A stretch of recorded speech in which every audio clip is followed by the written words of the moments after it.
Se o jogo cósmico é um reflexo de uma consciência maior, por que essa consciência se fragmentaria para experimentar o jogo?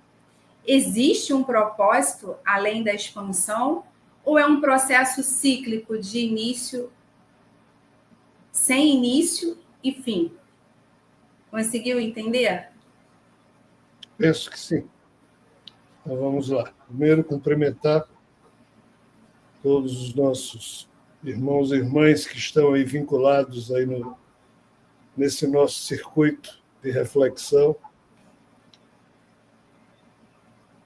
A mitologia ariana hindu transformou uma queda num passo de dança ao tentar explicar os manvantaras, que são os grandes períodos ou etapas de desenvolvimento do universo no qual nós vivemos e de um vizinho, os dois juntos comporiam uma determinada criação, como sendo algo tipo vai e vem, ou seja, algo que um dia foi criado, se expande, é destruído, volta a ser criado.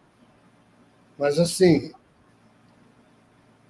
não é exatamente isso que vamos assim dizer, os últimos elementos que a ciência humana tem descoberto, e não é exatamente isso que os seres e os espíritos que estão por trás desse processo de revelação apontam. O que eles apontam é algo bem distinto, no sentido de dizer que sempre existiu algo chamado paraíso, um chamado paraíso original, eterno, muito provavelmente incriado, mas nós não conseguimos compreender isso. Mas essa coisa que sempre existiu antes, bem antes, ou sempre existiu antes do surgimento do tal ovo cósmico que deu origem a esses dois universos gêmeos que compõem essa criação onde nós vivemos, esses elementos apontam para o fato de que houve um problema. Então, não é que a consciência que criou esta realidade quis se fragmentar, em absoluto. A fragmentação não foi uma intenção, foi um efeito colateral de um erro, foi um efeito colateral de um processo de movimentação mental mal calculado, se assim nós podemos falar.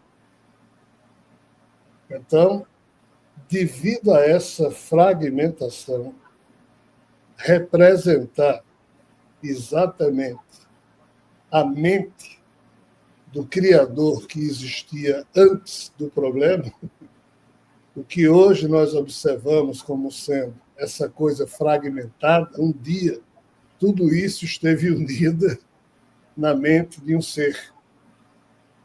Só que isso caiu dentro da própria ideia dele, fragmentou-se, e hoje a mente desse ser está totalmente prejudicada, e a sensação do eu que esse ser tinha antes disso, essa sensação caiu junto com o processo de fragmentação do que seria o seu corpo mental, manase, usando as expressões sânscritas. E então, o que nós vemos não é algo que vai, um dia acaba e vai ser recomeçado naturalmente. Não. O que nós vemos é uma tragédia sem tamanho, cujas cores, cuja amplitude ainda não é possível de ser medido.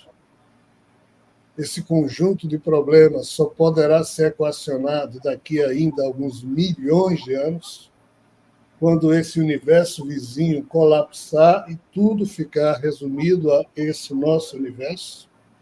quando aí será possível aplicar uma certa medida, e essa certa medida poderá, então, produzir uma compreensão, um diagnóstico exato do tamanho do problema, porque ainda não se sabe, apenas se estima, e todo esse processo é para reconstruir essa fragmentação no mesmo âmbito da ideia original antes dela se tornar um problema.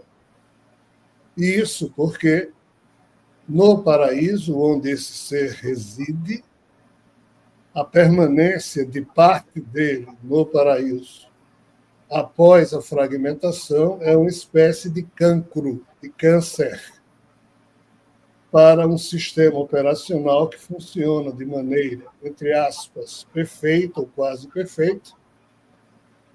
E o fato de existir no paraíso adjacências de onde coisas não perfeitas são expressas, mas no linguajar humano, o que não é perfeito nós entendemos de pronto como sendo imperfeito, mas aí as nossas impressões estão equivocadas, porque não é necessariamente algo que não é perfeito problemático. Ou seja, algo que não é perfeito não é necessariamente problemático, é só incompleto. É só algo que permite a improvisação, já que a perfeição não permite incerteza, está tudo lá protocolado e é um outro tipo de opção que se faz quando se vive em sistemas perfeitos. As opções são todas elas mais ingênuas.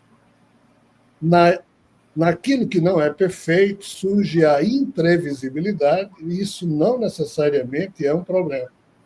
Só que, no âmbito daquilo que vivemos, é um problemaço, porque houve a falência da mente de um ser, e nós estamos dentro do buraco mental desse ser, da consciência desse ser, e a gente não sabe disso.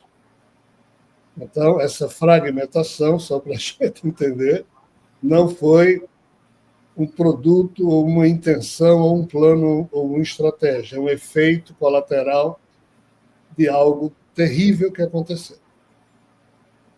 Compreendi.